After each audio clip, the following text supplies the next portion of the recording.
কেউ হয়তো আপনার সহবাস করার পরে গোসল করতে পারেনি, জি, কেউ সহবাস করার পরে গোসল করতে পারেনি, এখন তার রোজা হবে কিনা? অবশ্যই হবে, তার সেহরি আপনার খাওয়াও হবে, রোজা রাখা যাবে। তবে সবচাইতে উত্তম হলো তার পরিষ্কার পরিচ্ছন্নতা হওয়া, তাকে পবিত্র হয়ে যাওয়া, গোসল করে নেওয়া। বেরাদার, এই দেখেন দ্বিতীয় প্রশ্ন, একটি রোজা ভঙ্গ যদি করে তার জন্য কাফারা কি? সুবহানাল্লাহ। এই দেখেন, একটি রোজা যদি কেউ ভঙ্গ করে তো তার জন্য আপনার এই 60টা আপনার রোজাদারকে আপনার খাওয়াইতে হবে।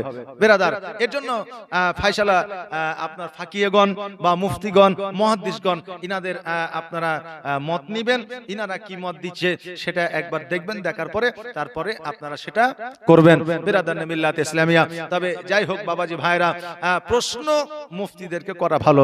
আমরা যেহেতু একজন আলেম মানুষ, আপনার কি বলে বক্তা মানুষ, তবে মুফতিদেরকে করলে ভালো।